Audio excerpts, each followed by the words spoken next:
everybody, welcome back to another episode of the Pullbox Pals. I am Mark, and this is my pal Monk over here, and we're celebrating the 23rd episode, which is the Michael Jordan episode. It's a real big deal in some cultures. We're gonna do an outlandishly big slam dunk, and that is gonna be our podcast. Prepare for the dream team. The ball that we are holding is content, and we are going to slam it into the algorithm bucket. There it goes. Yeah. No, that's how you doing, man? About. Good. I just realized that we're on different sides than we normally are. Oh, I'm gonna see if I can change that over. Oh, there we go. Look at that. Goes. Wow. My gosh. All right. Well, yeah, man. I'm good, man. You're good. You go on. Yeah, it's getting to be fall out here. It's just kind of like came on very rapidly. There was like one big rain and then it was fall. Yeah. So I can't really complain about that. How's it going out in Oregon? Well, here where I'm at, we had our first fall rain today. It started at 4:30 a.m. I believe. It ended about 10 o'clock. But yeah, we've been having our little changeover of fall too. It's definitely like the fall heat, and it's not as bright outside. Trees are turning their fall colors. So it's very exciting. But Ethan's ready for the leaves to change. Is that what he said? Sorry. That's what he said. Oh, wow. Look at Ethan just jumping in here, right? Nice. How's it going, Ethan? I hope you're not at work, buddy. You better be at home. Yeah. But yeah, I'm ready for the leaves to change. We have a tree in our backyard that is still like doing good. It's still nice and green. So I think it's on its own ecosystem. But what are you going to do, man? What are you going to do? It's fall. It is fall. You know what I'm going to do? It makes up its own mind. It does. I wish I could think of something more clever to say and to keep that going. But yeah, fall is sentient. Or I guess nature is sentient. It has its own mind. We all know this. This is why we make sacrifices to appease the weather. Yes, and cracking open the beer. I thought you broke a finger. I thought you were so excited about what I was saying. You just snapped one of your fingers. I'm pouring my new beer. It's called Shamanic Whip. Shamanic Whip. My God. From Wayfinder. There you go. I feel like this isn't supposed to be me making a dig, but it definitely feels like it is. Just like I got another brisk tea, baby. Mark's trying a different beer, and I'm just sitting here drinking a good old Arnold Palmer brisk tea. You know, I mean, it doesn't say that, but it's iced tea and lemonade. That's whatever keeps you quenched, man. That's brisk, baby. It's brisk, baby. I mean, I've talked about this so many times on the show, but those commercials, they stuck with me. They sure did. They are deep within our being. Well, hey man, you wanna get into your polls? What'd you get this week? Sure, but I just want to say real quick, if anybody out there, whoever listens to this, is an animator and wants to make a claymation podcast pals episode where we get too like worked up talking about comics that we're reading and get too sweaty and we need to drink a brisk, I would love that. Anyways. my weird desires aside, maybe I've been thinking we need a logo, you know, we need like something like Bam Pow. So maybe I'll reach out to somebody and see if they can make like a claymation. Yeah, I mean the one we have right now it's pretty just straightforward. I mean, it's just it's a picture of your comics with some I don't know, Word doc font over it. Yeah. Man, so pals. So yeah, we need to work on a logo. If anybody listening wants to make a logo for us, we'll send you money. We'll not just expect you to do it for free. I have a couple things that I could potentially send to a winner of a cool logo for the Pullbox Pals. There you go. We could do a little contest. We'll talk about this. We'll see if we make this a more official thing. But you ready to go over some comic books, my buddy? My pal? Oh yeah, let's do it, pal. So we've decided that we spend a lot of time talking about our pools, and we don't really get to dive into as much dialogue over our comics that we'd like to. Would you agree with that, Mark?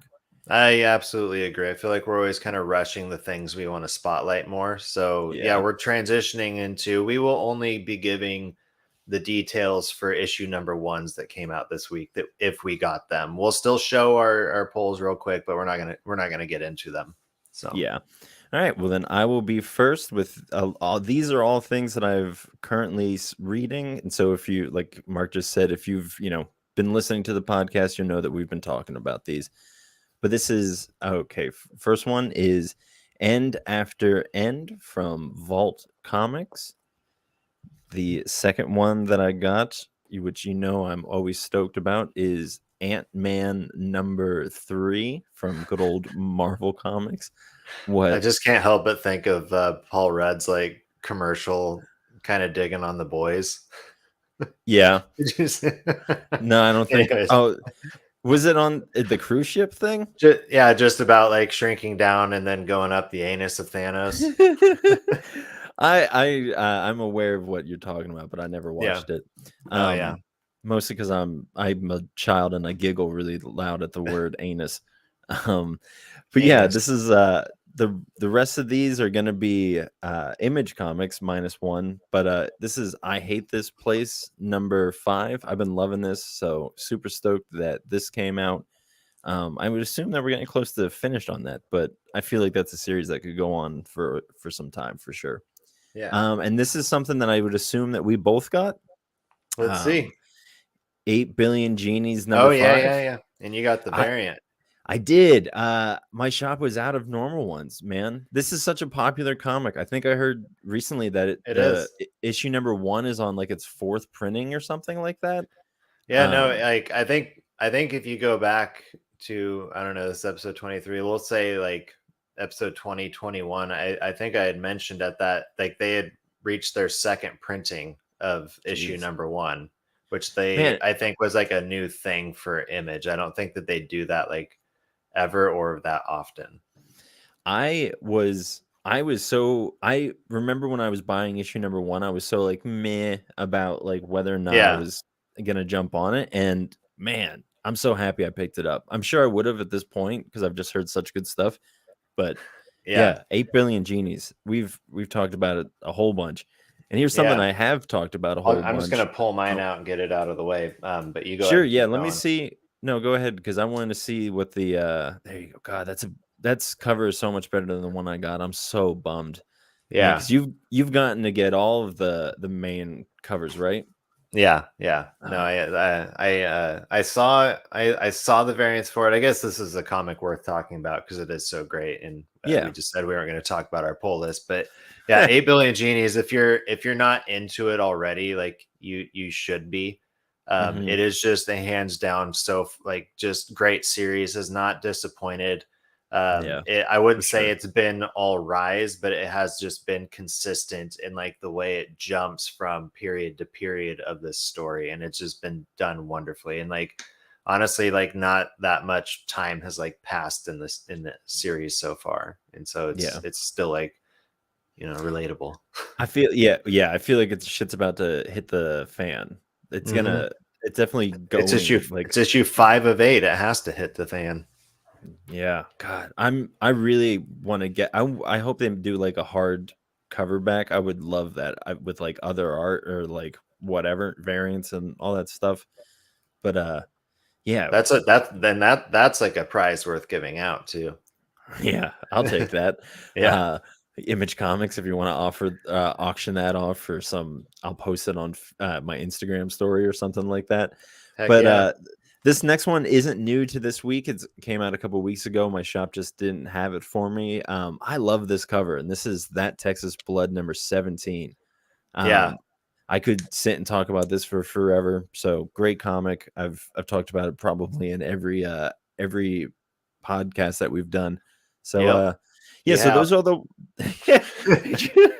hey, when it's good, it's good. All 23 times, baby. Oh, yeah. Hey, keep it going. That Texas Blood. Woo, ooh, ooh. Actually, since we're on That Texas Blood, I was gonna do a different issue, but so That Texas Blood is written by Chris Coden, who just put this out. This is a one shot from Aftershocks Comics. Yeah. And I got this too. Oh, did you? Yeah. Oh, sweet. I've been looking forward to this. Yeah, me too. So yeah, obviously, like I was just saying, I'm a huge fan of Chris Coden because I love Condon, sorry. I love that Texas Blood, and this is a. Do you want to? Well, I guess I have one more comic before you take it away, but this is like a noir wrestling Yeah. story. Well, That's yeah. This is also another number one of mine, so we can talk about this one. sure. Go ahead. But yeah, it's based on like the old noir from like way back when EC Comics was around. I This don't is know the if I know comic. EC Comics. So the best thing I think that people would know that they put out is they did the comics for Tales from the Crypt. Okay. And they were around in like I think from the 1940s to like mid 50s. Yeah. And so like they're like an ancient bygone era of comics, but he was really trying to pull inspiration from that. The writer was, and yeah, and it is just a one shot. So this isn't like a continued series either. So this No. is just like one thing that he's put together. But do you want to tell what it's about? I really don't know what it's about. I think Oh, it okay. has it Well, written on the back. If you want to go ahead, I'll check I out the got it back. right here. It's Ted the Irish Muska Walsh is a third tier wrestling heel with a problem himself. Oh, with a problem himself. He's behind on rent, child support, and his career, but he thinks he can change things. As he attempts to take control of his life, his actions leave him with blood on his hands. Ted finds himself on the run with the authorities and the darkness of his past. As Ted tries to escape his former self and build a new, better future, his mistakes come back to haunt him in the ring and out of it. Oh my goodness. You're such a good story reader. I was so enthralled in all of that that I kind of stopped listening, and I was just like, "Wow, Mark's doing a really good job reading right now." I may or may not have practiced. Oh, Yeah. good. You stood in front of the shower with your big old comic. This thing's huge. Yeah. Aftershock does this. I have another comic from Yeah, Aftershock called I have one. Eden. Yeah, I have one right here. Jimmy's Little Bastards.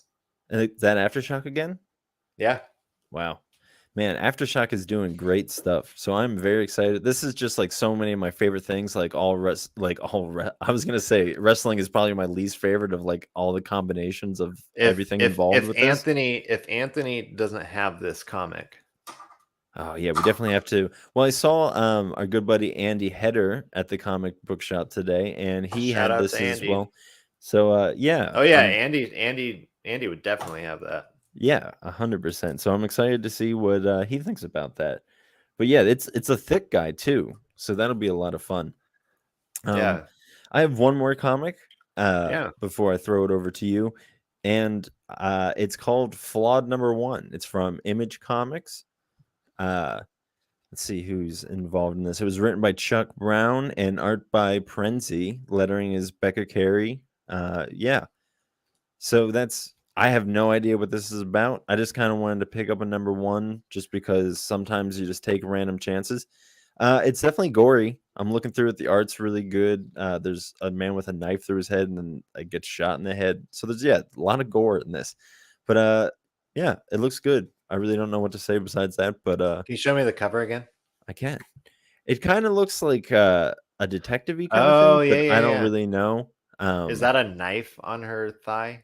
It is, and it's a bloody knife. And I would assume bloody it's the knife. same knife that I just saw go through a man's head.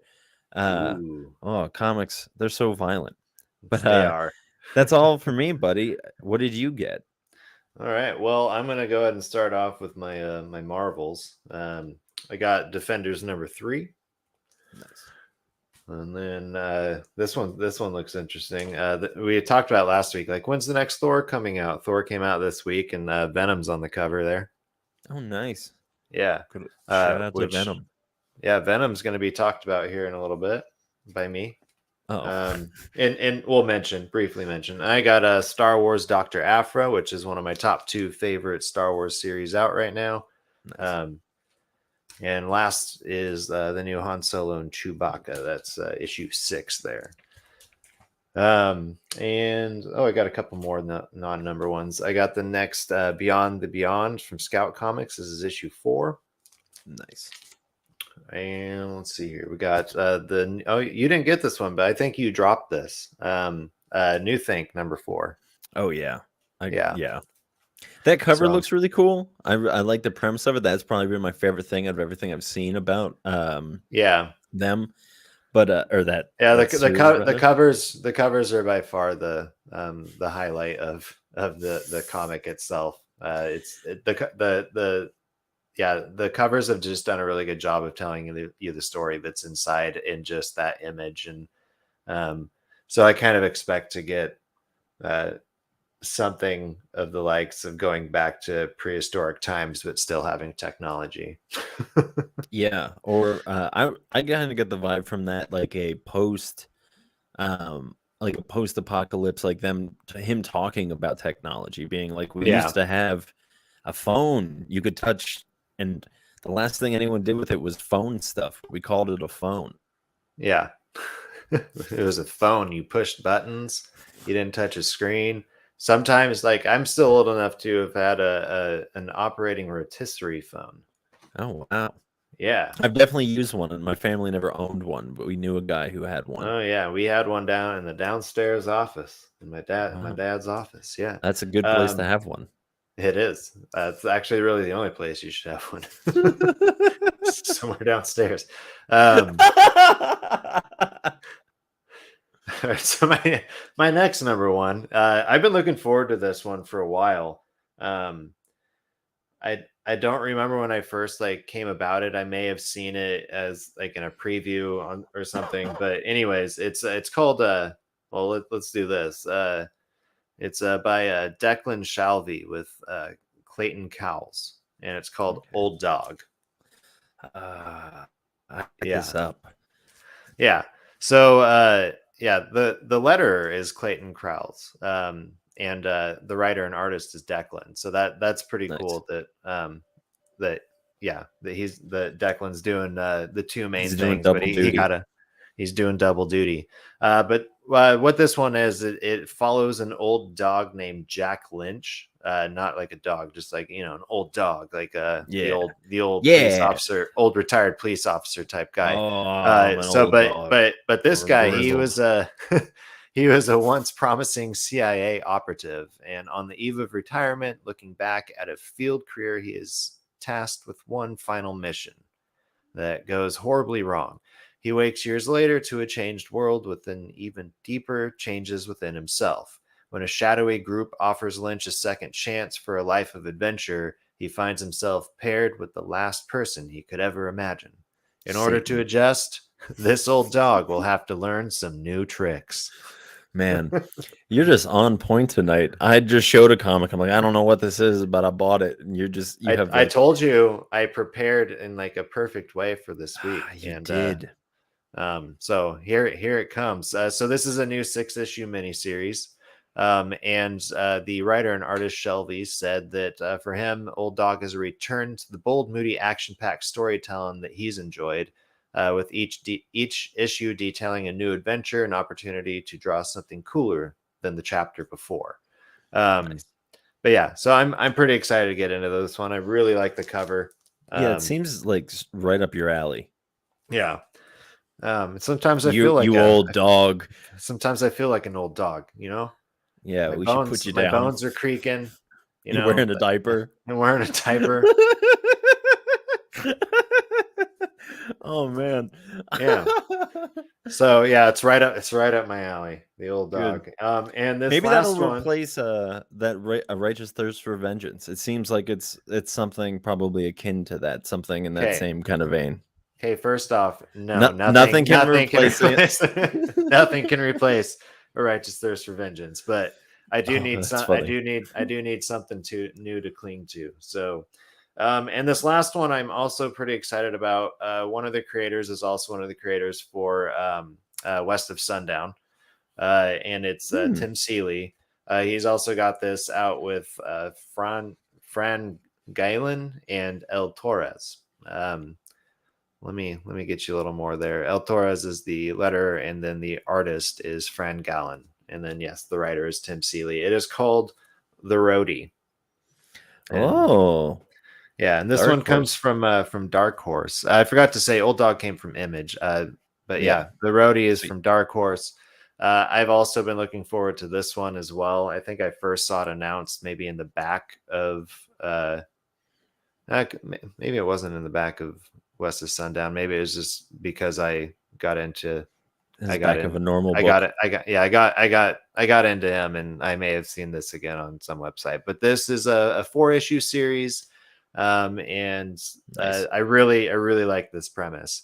So, more than 35 years after his heyday, a former heavy metal roadie must return to the back roads of America to do the job he thought he'd retired from.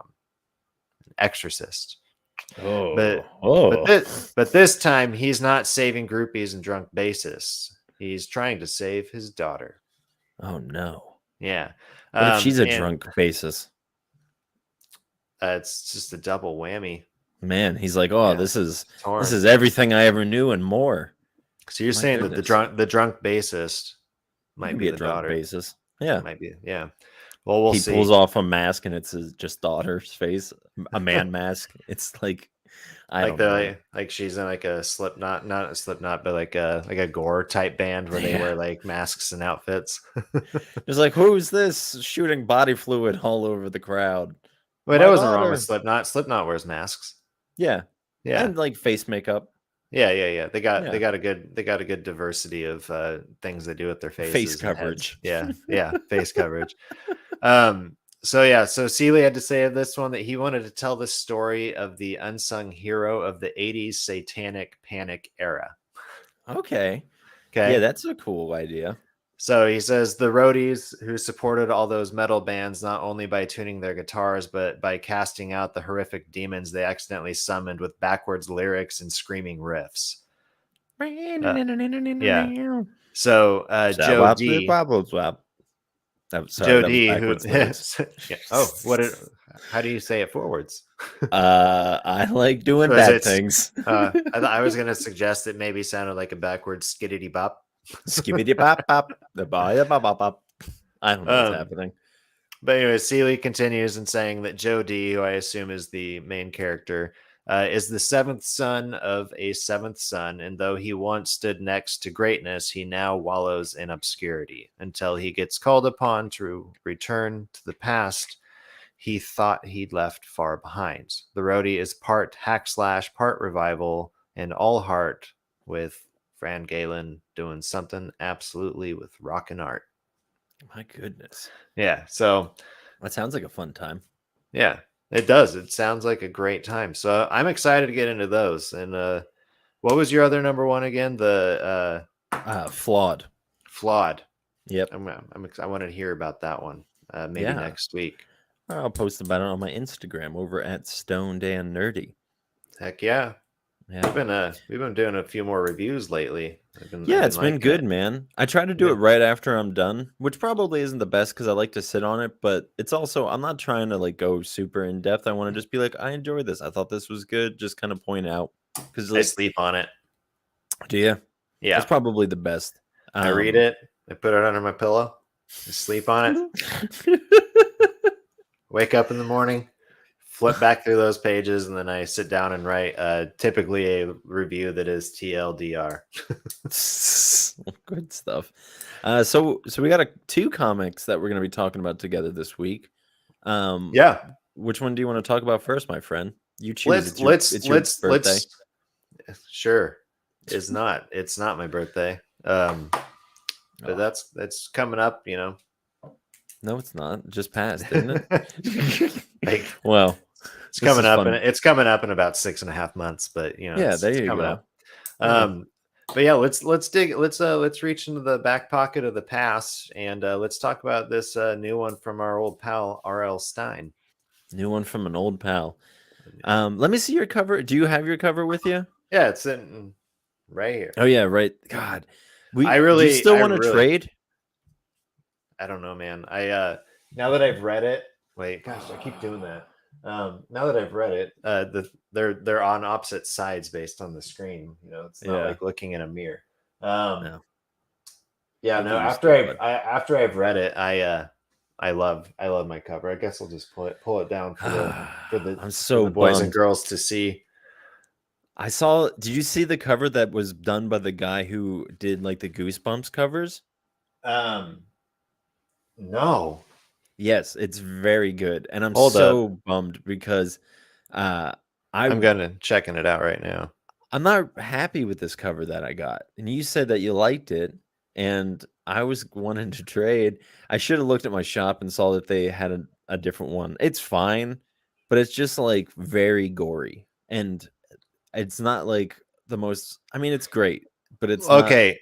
my favorite. I will say I kind of understand that in the sense of Because I think this is R.L. Stein does a really good job of like being gory without showing gory. yeah. And like Yeah, that's true of because these are just like bubbly skin people, and that is a part of bubbly the skin story. people. But I don't know. Who Anyways, which one is it? Like, can you I don't describe it know. to me? It looks, I think from Oh, it's yeah, got I to was be gonna this say, one. um, oh, Ethan said, Slappy beware 30th anniversary. Is it really 30th anniversary of Mr. Slappy? I have a friend who I nicknamed Slappy because he looks like the doll from Goosebumps stuffs. So shout out to my buddy Slappy. He's a great Slap it. artist, actually. So if you want to, if you're into really cool art, follow him. I think his Instagram handle is Young Slappy. So go check him out. Man, I should have looked at these variants more before I purchased mine, but Yeah. I'm not in the mindset to like look for the variants these days. Um, What is that? it's just another thing that takes up minutes of time, and Sure. I don't have minutes. I Time have is like money. I'm always on my feet thinking in seconds. I thought she said thinking and sucking. But anyways, I'm always on my feet thinking Not and what I sucking. said. Nope, didn't say All that. right. Anyways, let's keep this a family show by talking about the stuff of nightmares. Um, Yeah. do you want to lay down the premise for this? I really like the So introduction to this. I actually don't have the introduction in front of me. If you do you want to try your hand at reading it, or do we just No, want I to talk mean about like it? just the first couple pages. So the opening Oh premise, yeah, yeah, yeah, yeah, how this comic opens is with a guy named the Keeper of Nightmares. I yeah. believe it. He's like an eccentric collector Or of it's horror no, things. it's the Nightmare Keeper. Nightmare Keeper. Yeah.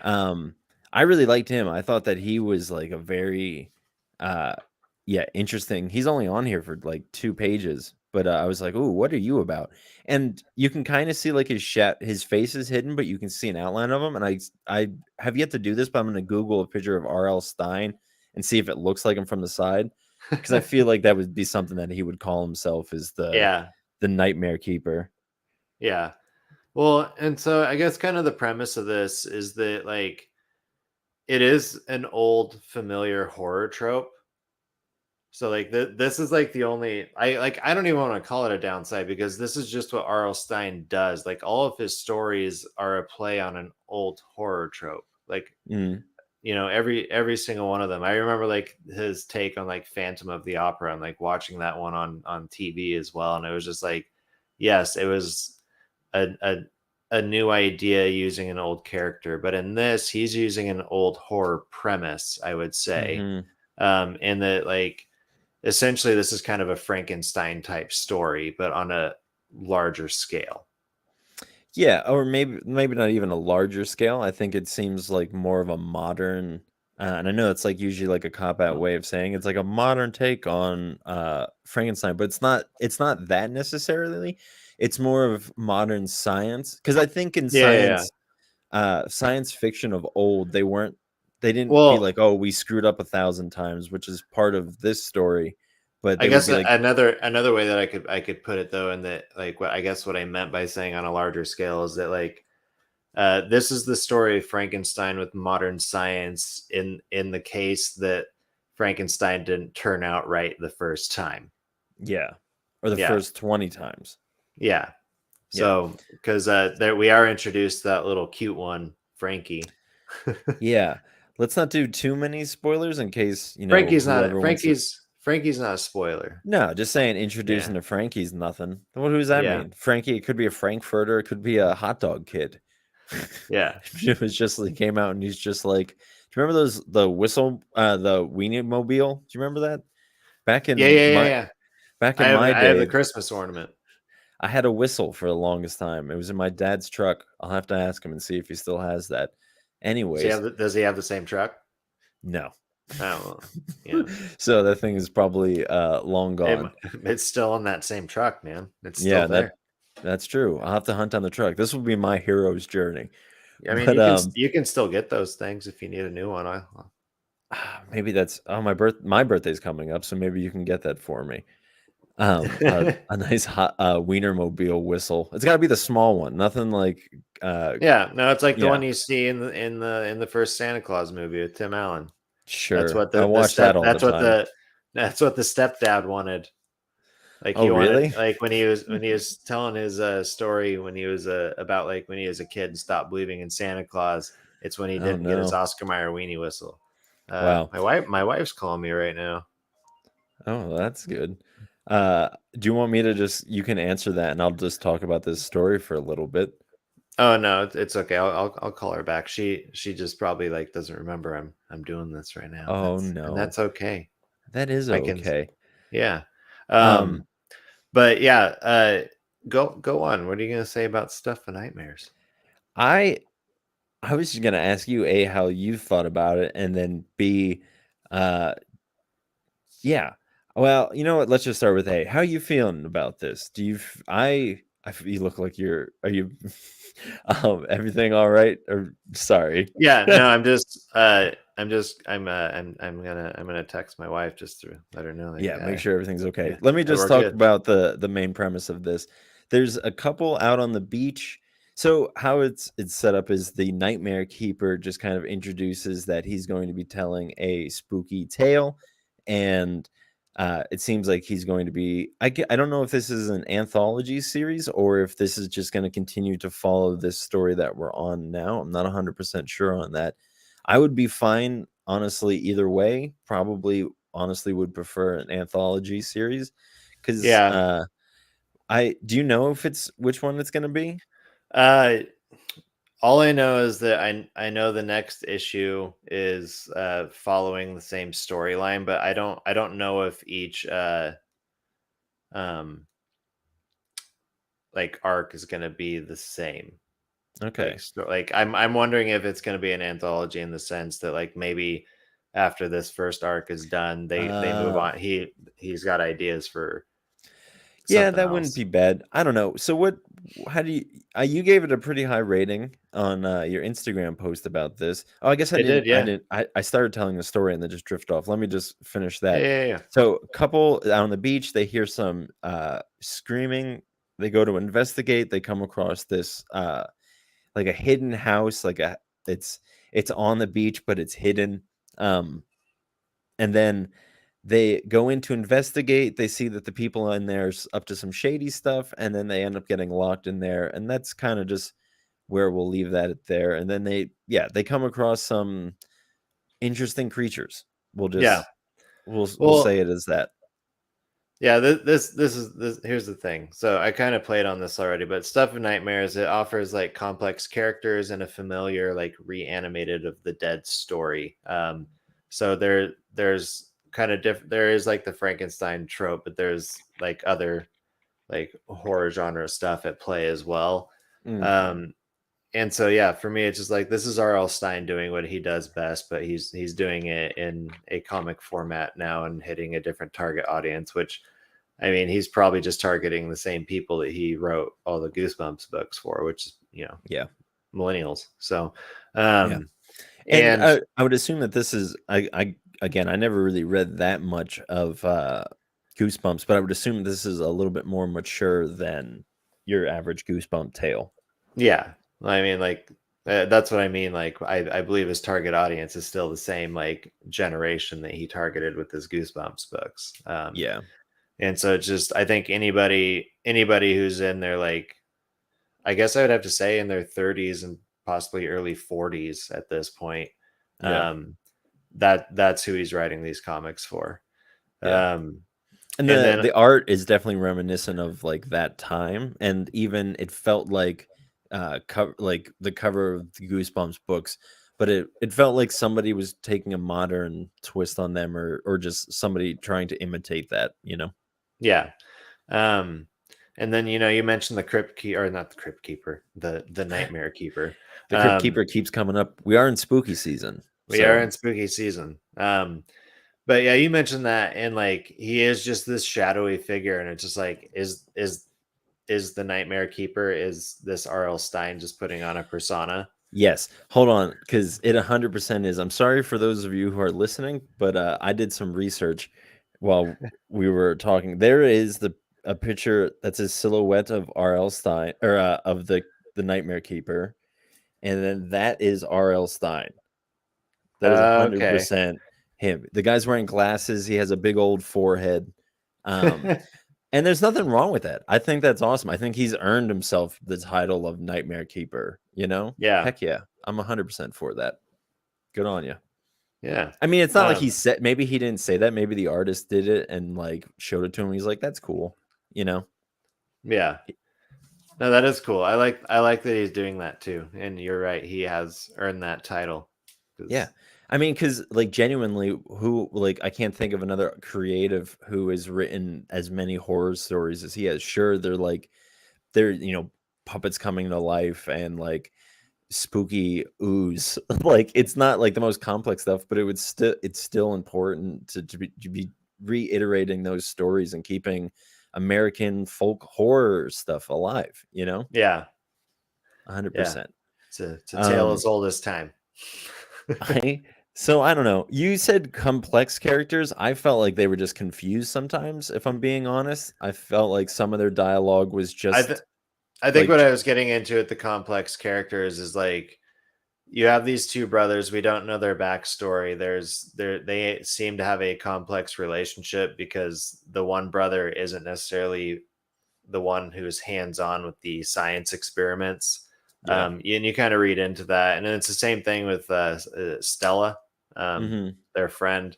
Just their whole relational dynamic just seems like there's something more going on here than just like family line blood, and then just maybe one of their girlfriends, or just like the girl who grew up next door, their cousin or whatever.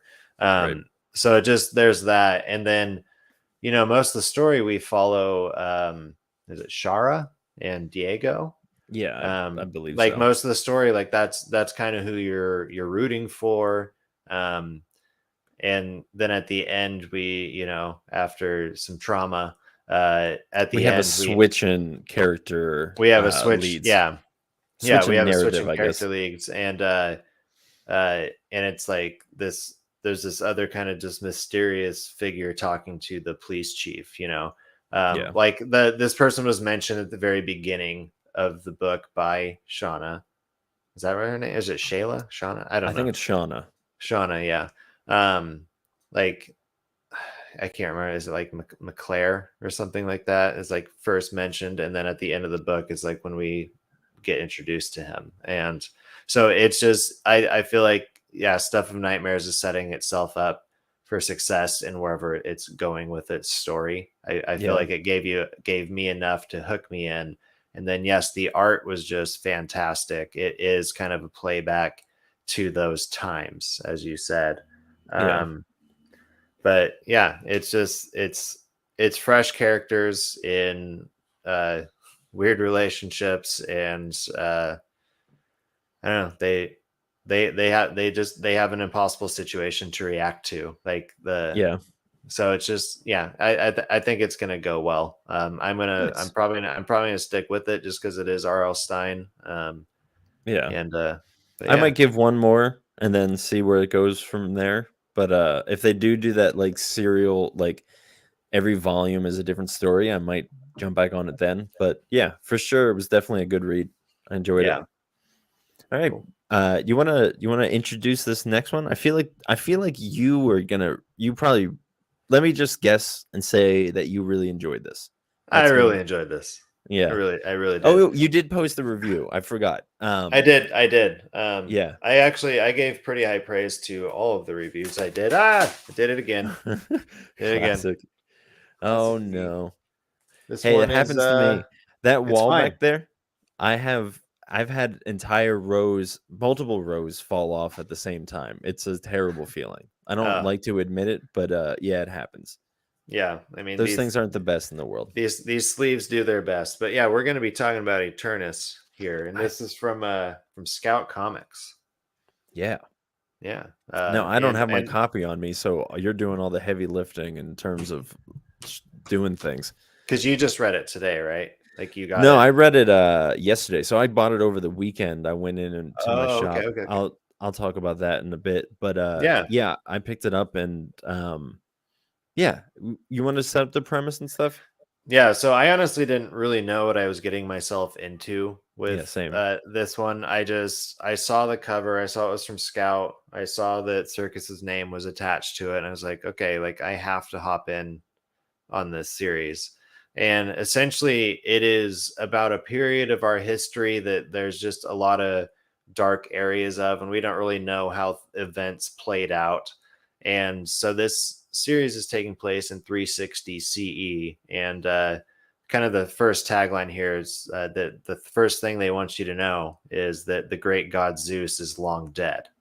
And so it becomes a question of like, okay, so why is Zeus dead? And a lot of the issue shows various gods from, you know, Zeus's pantheon of gods that they're struggling to make it and they're losing followers.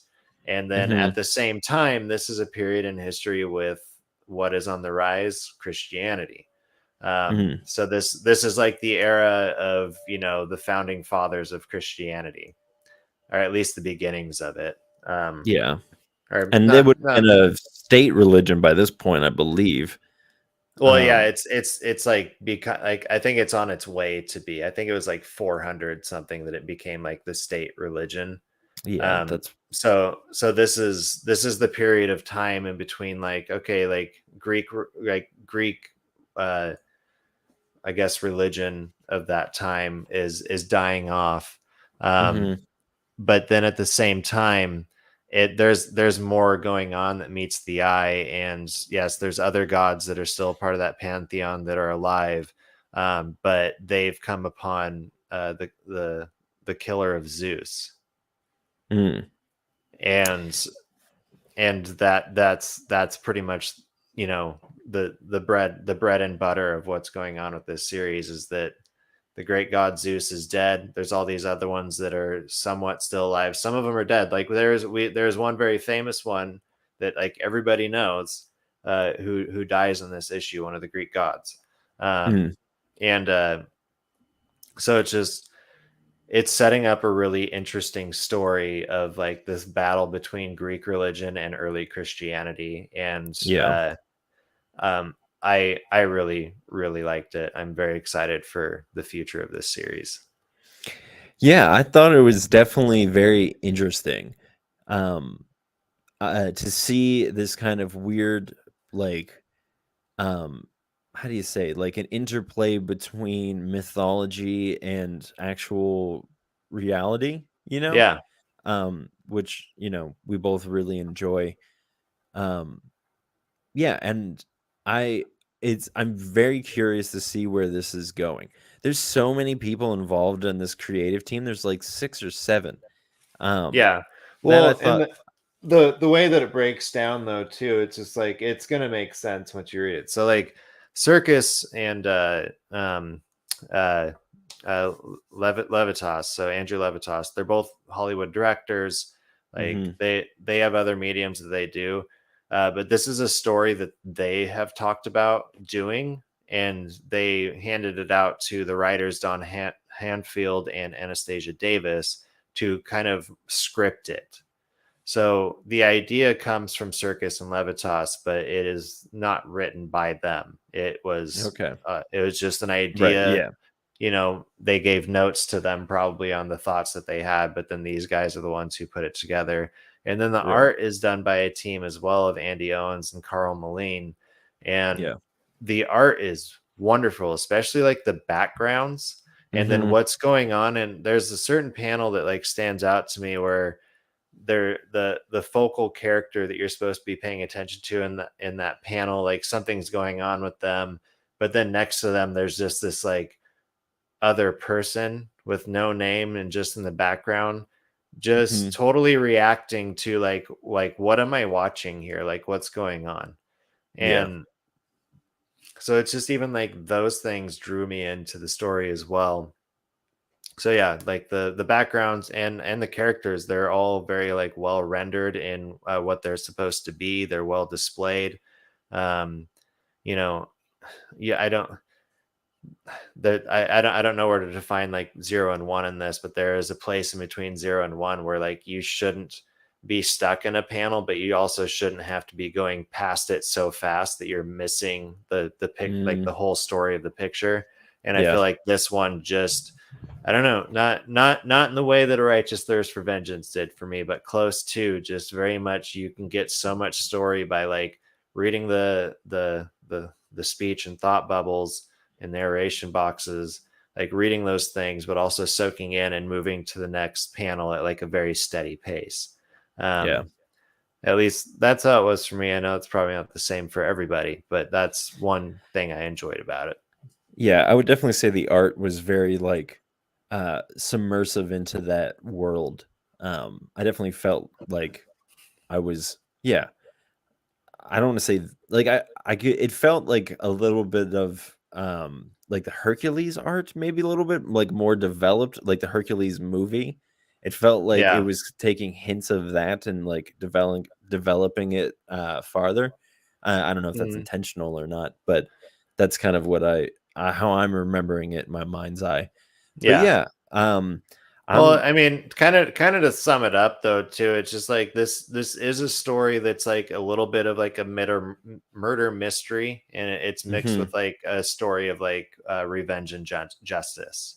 So yeah. there's two things going on there, and then I will say this about it is that this comic really doesn't hook you until the very end of it.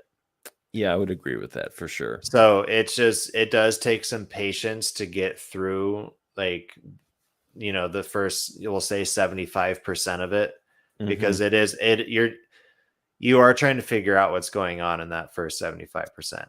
Like you're 100%. and most number ones I would say want to get you there by like the halfway point, if not by the like the 25% point of reading that issue. And so this one takes its time to hook you in, but I just, yeah, the ending was where it was at, and it just made the whole everything just come together in full picture. So Yep, I agree. All right, bud.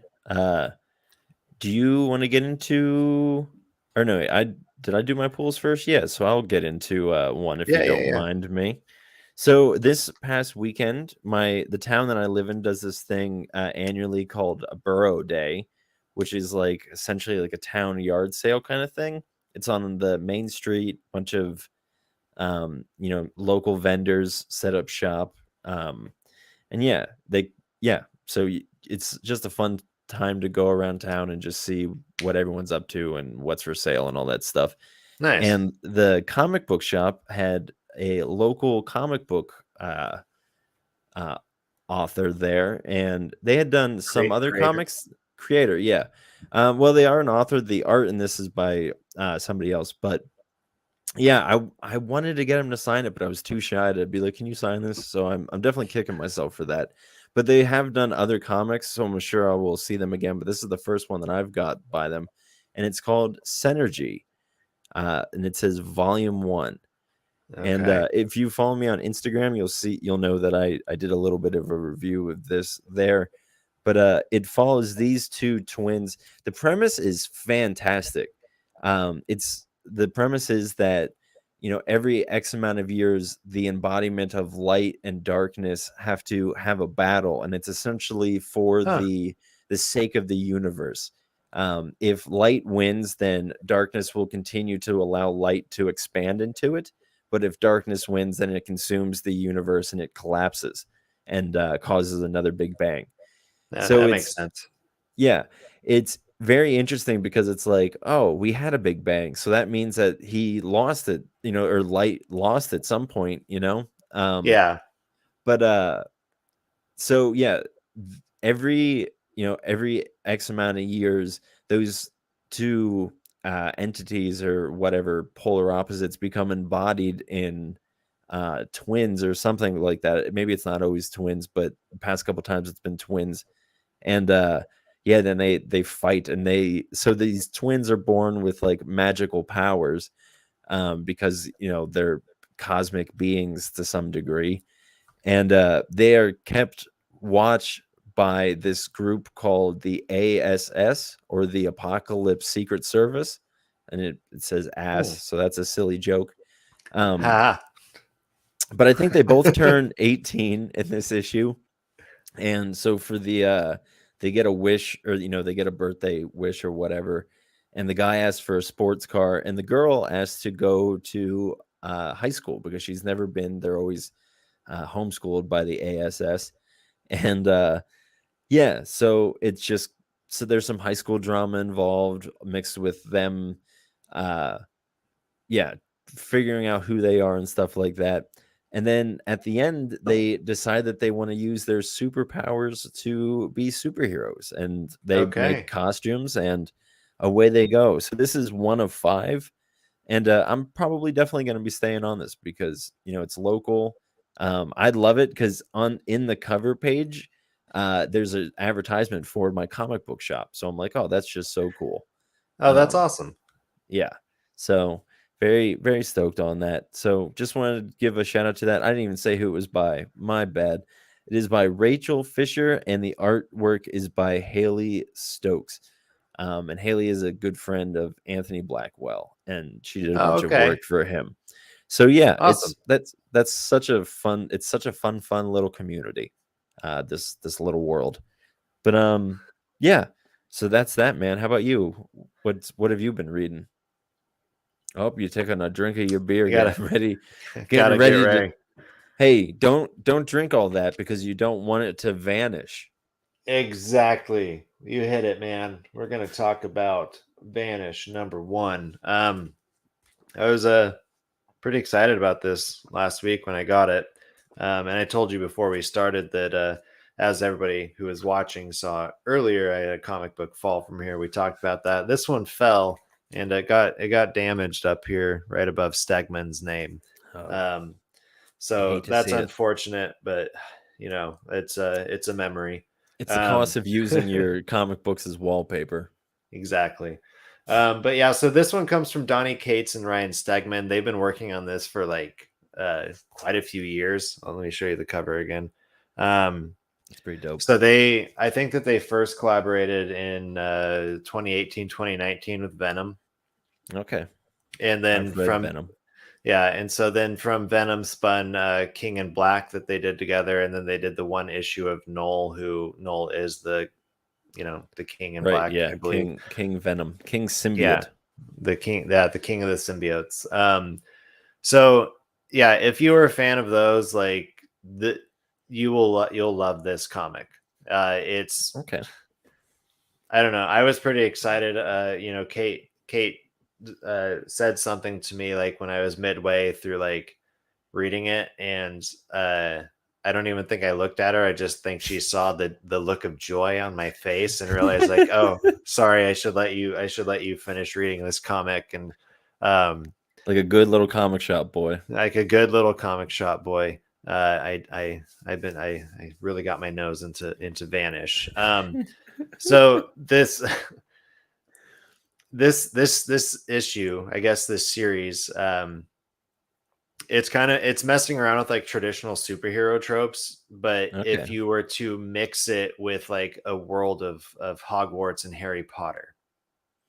Ooh. Yeah. Interesting. And we'll just say that the premise of this is that so the main character is not named Vanish. The only person named Vanish that was mentioned is my goodness, I'm spacing on his name. I don't know why I didn't write it in my notes. Oliver Harrison. Oliver Harrison's the main character. Okay. So if you read my review of this, here comes the review.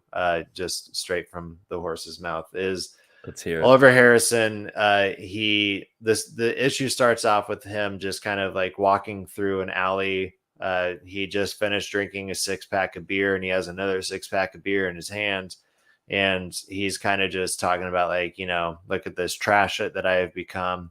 And then he gets attacked in the alleyway, and then all of a sudden a superhero comes in and saves him. The superhero's name was Battle Rocket. And so yeah, so anywho, this gets better. No, you had me at Battle Rocket. That's a great name. So anyways, and Battle Rocket's introduction in the series is like super cool. It's what you would expect of a superhero.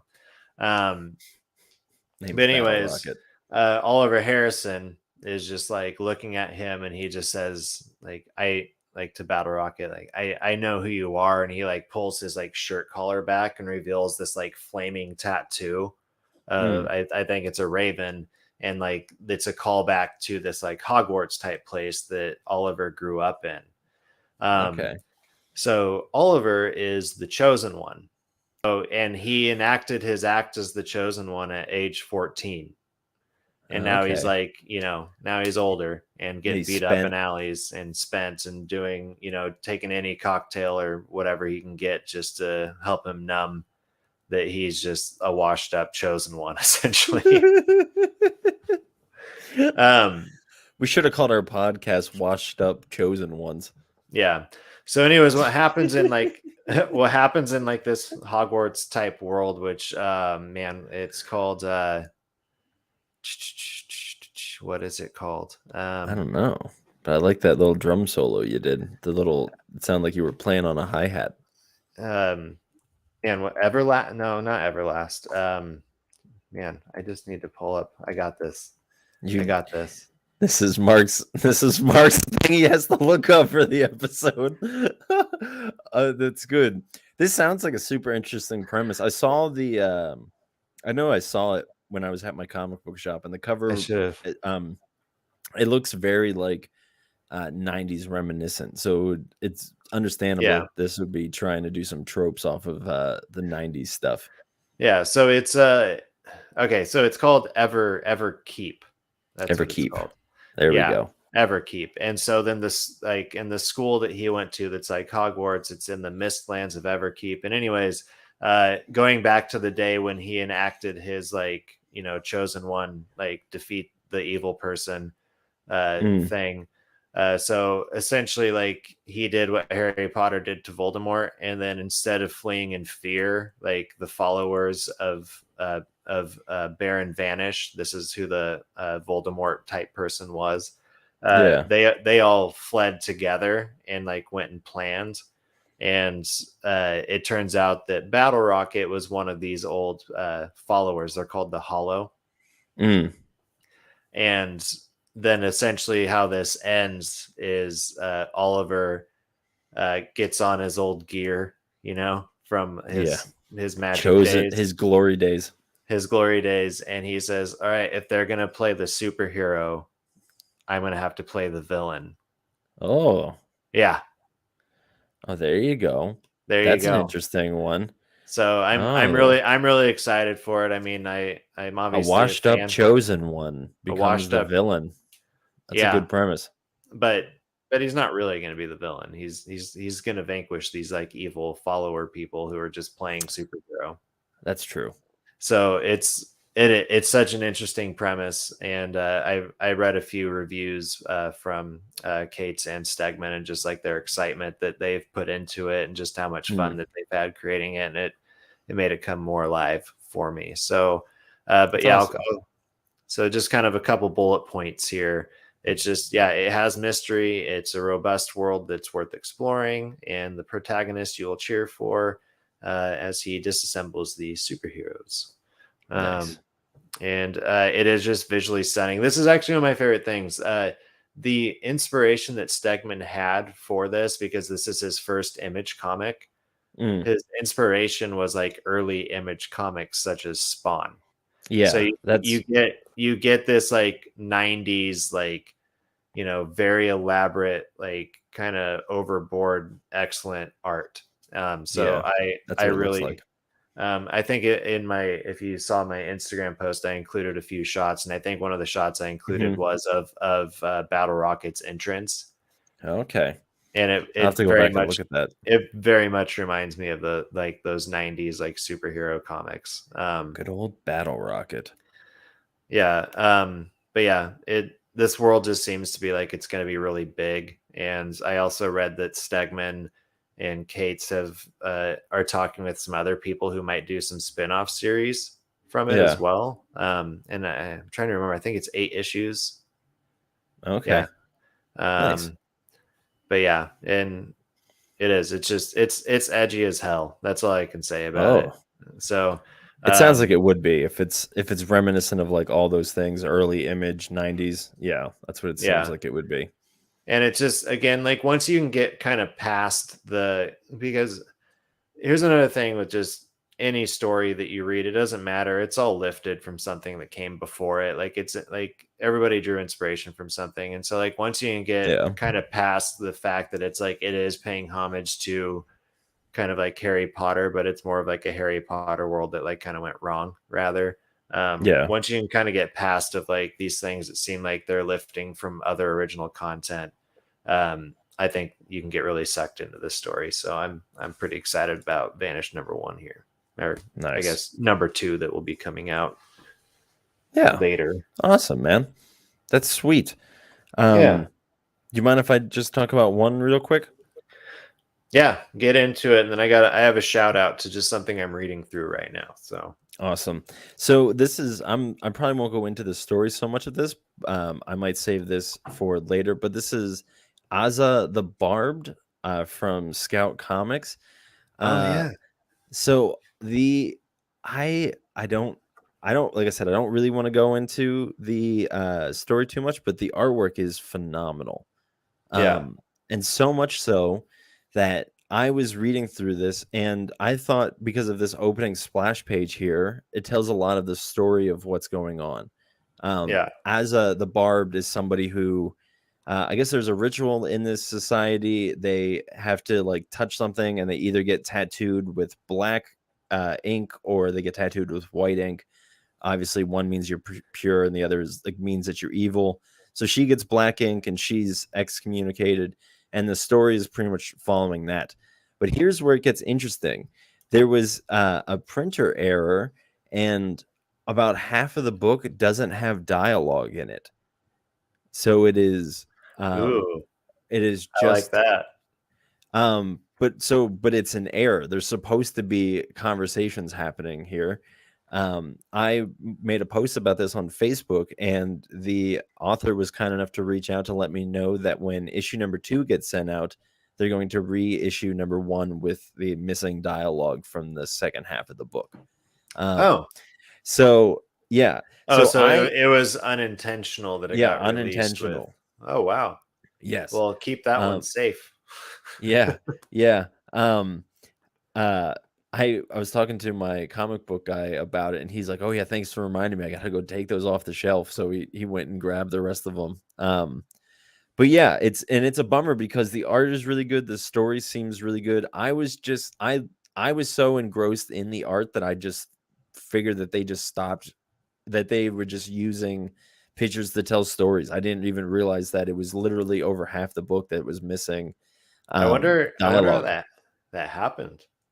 Who knows? But I'll look it up after the show.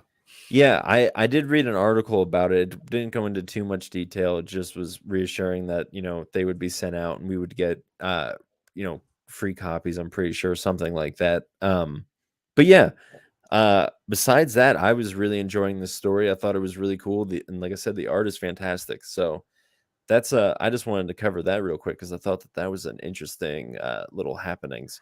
That is an interesting little happenings. That's crazy. Well, I just want to say once again, you've inspired me, my friend, to pay more attention to comicsology. And that's so right.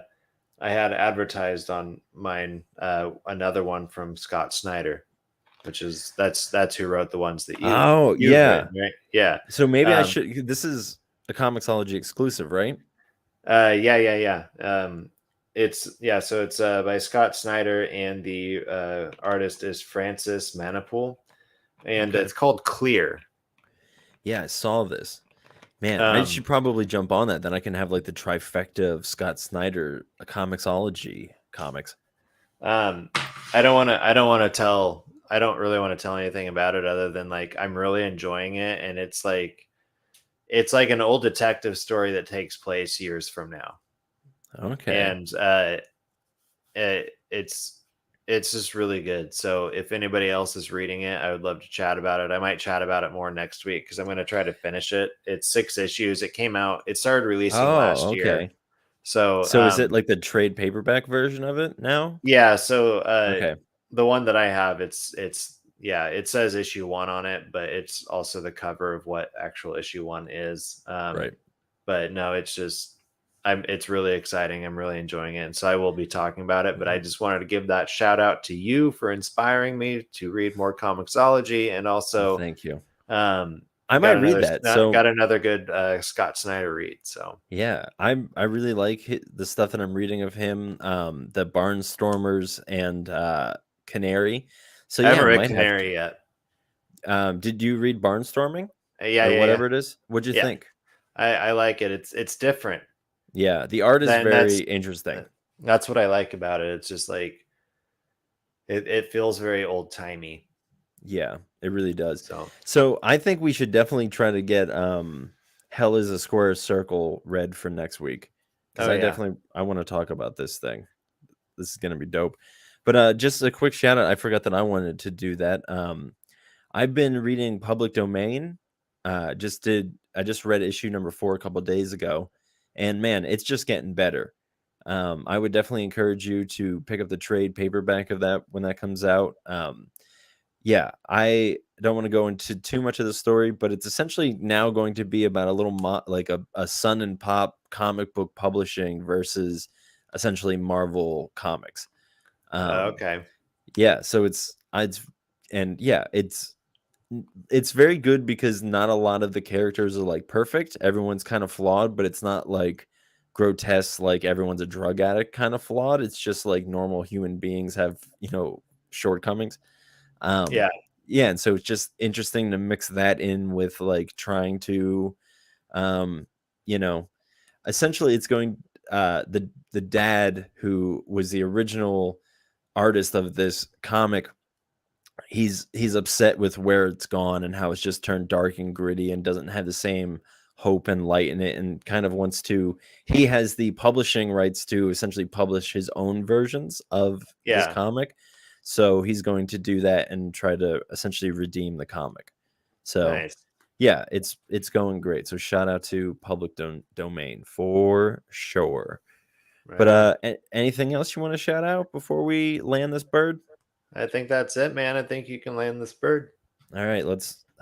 How do you land a bird besides like tie a brick to its wing? Not wing, claw.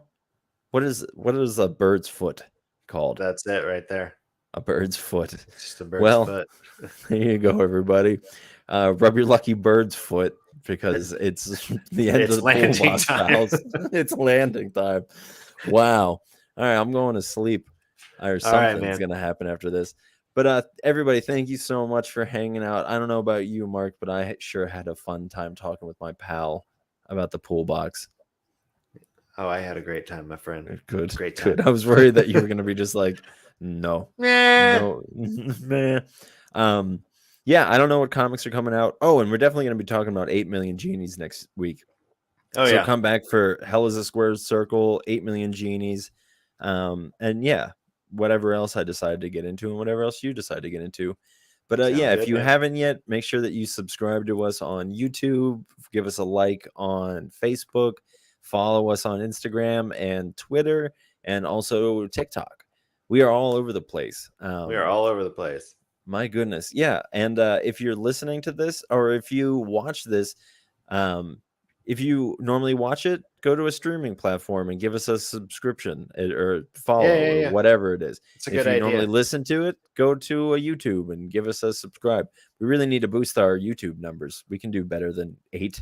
Come on, YouTube. We got this YouTube. It's not like it's an infinite pool of content, but who knows?